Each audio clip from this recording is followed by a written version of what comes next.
What is happening, guys? It is your host, Matt, from the DFS 5-Pack, rocking it solo Saturday, June 23rd. My partner, Ryan, is taking the much-needed day off, spending it with his family. Who knows what he's up to? So we got it handled over here. We got two interesting slates today. The early slate, again, is much bigger, and I wanted to come out with a public video for that and just get on here with you guys. So that being said, let me screen share this. All right, so we got an interesting early slate here. Again, we don't have any stud pitching options. Nola is easily the best guy on the slate, but he's in Washington where he does not have great numbers. So I'm looking at a guy that I've been using fairly often, and that's going to be Dylan Bundy. Orioles with a big win last night. About as big of a win as you can get for the worst team in baseball. They're garbage, but nice win for them after coming back and taking the lead in the ninth, then blowing the lead in the bottom of the ninth. They let Atlanta come back, and ultimately winning the game in the 15th.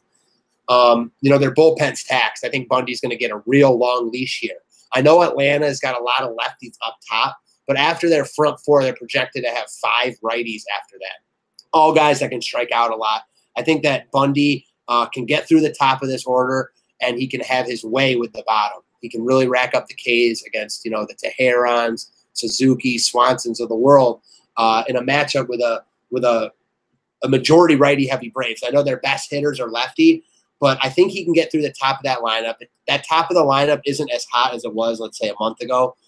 Not a team I say I want to go out of my way to pick on, clearly, because they're good. They're really good.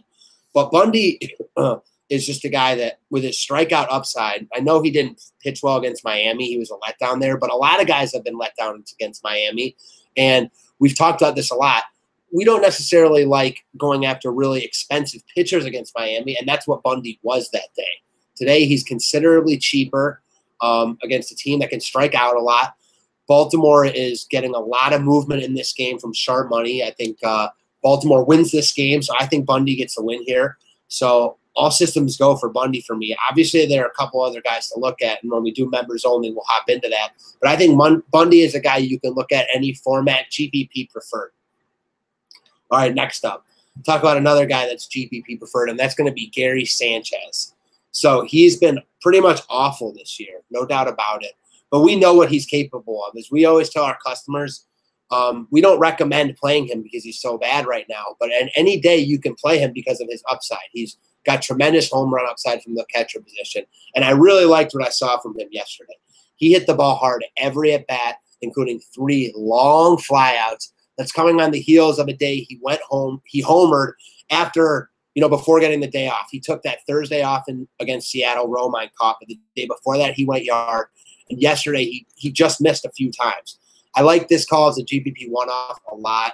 You're going to get him at really low ownership in a spot where I like the Yankees, in a spot where I think he has really nice upside. I probably wouldn't go here in cash because you got the Coors guys in play, and that's where you want to go in cash games. But in GPPs, I like Sanchez as a one-off a lot.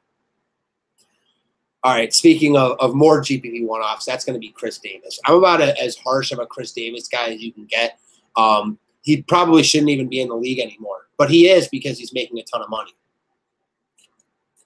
Now, I believe he had 8 days off, 9 days off. Baltimore was letting him clear his head, and I guess that's what he needed. He came back and looked good last night.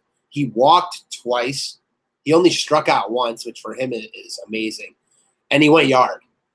He was Baltimore's only source of offense there for a while. Now, I don't love Chris Davis here, don't get me wrong. But we're looking at Chris Davis, who's got power upside against the guy who gives it up against lefties in Teheran at 2,500.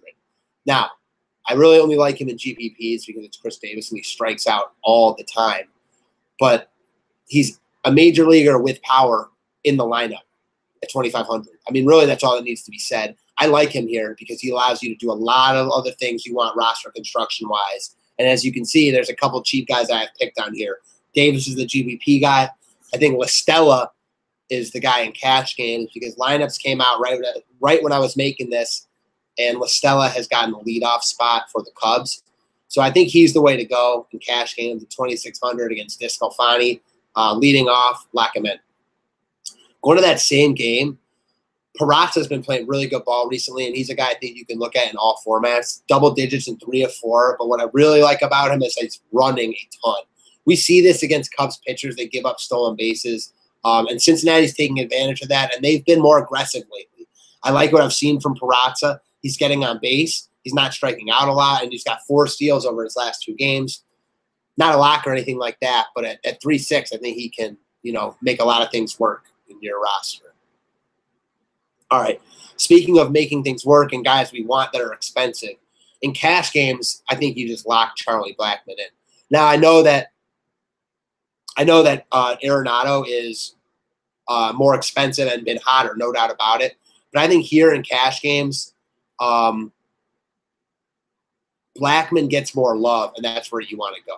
Trevor Richards looked awful his last time out at Baltimore. He's had a couple good games in there, but against this hot Colorado offense, he's in line for a bad day. In cash games, you want as much Rockies exposure as you can get with how hot they are. Blackmon's the top piece at 5'8". I mean, him and Arenado are almost 6 and 1/2 dozen the other. You want both if you can. But it's almost back to when it's a righty on the hill. You want Blackmon. He's heating up. He doesn't have the home run upside of Arenado, but for cash games, he's been rock solid. I prefer Arenado and GPPs, but I think cash games, Blackmon is the way to go. All right, guys, that's what I got for you. Enjoy the early slate. We'll have some night info slate coming out in a little bit. I might make it right after this. So let's get it, guys. I'll be around all day. If you got questions, you want to sign up, more content, more videos, all that fun stuff, hop onto the DFS5pack.com. Today, we're crushing it. Let's crush another 2 slates. Thanks, guys.